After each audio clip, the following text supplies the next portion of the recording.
بچوں میں بچپن سے شوق پیدا ہوتا جائے گا. یہ تو انسان کا اپنا نمونہ ہے, عملی نمونہ دکھائیں گے بچوں کے سامنے تو ان میں شوق پیدا ہو جائے گا. اور پھر اس شوق کو بڑے ہوتے تک رکھیں, 7 سال کی عمر تک ان میں شوق پیدا ہو جائے. اس لیے آپ نے فرمایا کہ 7 سے 10 سال کی عمر تک بچوں کو پھر نمازیں پڑھانے کی طرف توجہ دلاتے رہو. اس سے پہلے تو نہیں نمازیں پڑھانے کے لیے کہا, لیکن اپنے نمونے دکھانے کے لیے کہا ہے. اس کے بعد 3 سال نماز پڑھنے کے لیے کہو, یہ 1 2 3 4 نمازیں پڑھ لیں. اس کے بعد 10 سال کے بعد فرمایا کہ فرض ہو گیا, اب ان سے کہو تمہارے بھی فرض ہے, اب تم بڑے ہو گئے ہو, اب تم نے نماز پڑھنی ہے. تو یہ نمونے ہیں ماں اور باپ کے, کس حد تک آپ کو خود اللہ تعالیٰ کی عبادت کی طرف رغبت ہے اور کس طرح آپ اس کا حق ادا کرتی ہیں. جب خود کا ادا کر رہی ہوں گی اور بچے کا باپ بھی کر رہا ہوگا تو وہ خود ہی عادت پڑ جائے گی. ٹھیک ہے, سمجھ آ گئی نا میری بات کی؟ جزاکم اللہ یا کچھ رہ خیر۔ گیا سوال تو پوچھ لیں دوبارہ. وہ کہہ رہی ہیں کہ میرا بیٹا جو ہے اس کی عمر 11 سال ہے, وہ ہمارے ساتھ پڑھتا ہے, اور بیٹی ہے اس کی عمر 3 سال.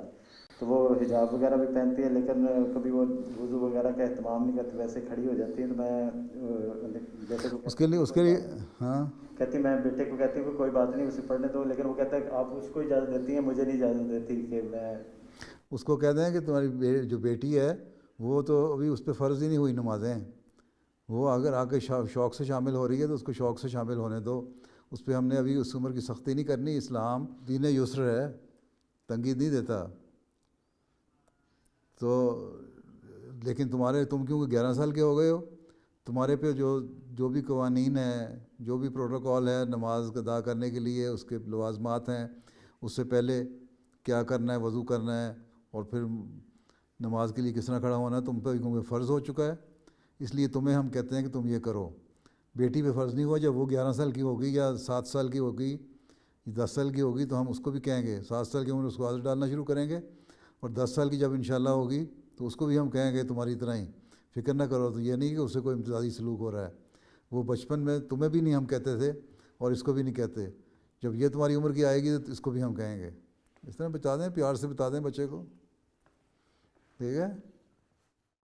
السلام عليكم ورحمة الله وبركاته. Dearest Huzur, وعلیکم السلام.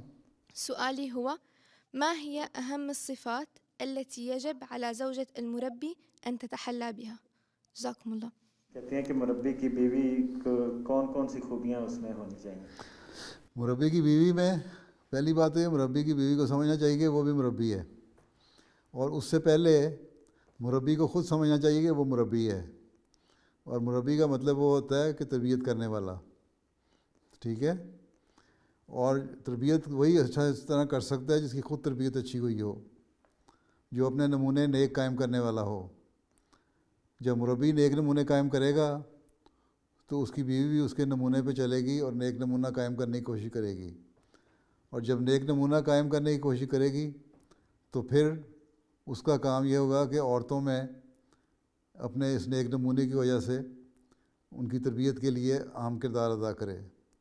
مربی کی بیوی کو 5 وقت کی نمازوں کا پابندی, سنوار کے نمازیں پڑھنا بہت ضروری ہے. مربی کی بیوی کے لیے قرآن کریم کی تلاوت کرنا, اس کے معنی جاننا اور اس کی تفسیر جاننا ضروری ہے. مربی کی بیوی کو جماعت کا لٹریچر, اسلام کا لٹریچر اور تفسیریں پڑھنا بھی چاہیے کچھ وقت نکال کے, تاکہ اس کو جہاں موقع ملے تبلیغ کر سکے. مربی کی بیوی کے اخلاق اچھے ہونے چاہیے. لوگوں سے ملے تو وہ کہیں گے ہاں بڑی با اخلاق عورت ہے. مربی کی بیوی کو جو نمونہ ہے وہ ایسا ہو کہ دوسرے دیکھ کر اس کے عمل کرنے کی کوشش کریں. اور یہ ساری باتیں جو ہیں, یہ خصوصیات جو ہیں مربی کی بیوی میں ہونی چاہیے. اور عاجزی اور انکساری ہونی چاہیے مربی کی بیوی میں.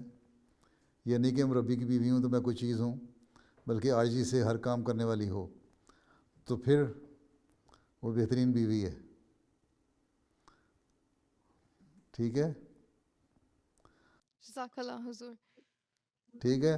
اور وقت ختم ہو گیا ہے, گھنٹہ پورا ہو گیا ہے. اور جزاک اللہ. السلام علیکم ورحمۃ اللہ وبرکاتہ. باقی باتیں بعد میں. جزاکم اللہ تعالیٰ. Those were highlights from 2 virtual mulaqats that took place last weekend. We now end with our final segment, a clip from this week's Friday sermon. In today's Friday sermon, Hazur, may Allah be his helper, continued his series of sermons about the companions who took part in the Battle of Badr. Towards the end, Hazur, may Allah be his helper, requested prayers for Ahmadis around the world.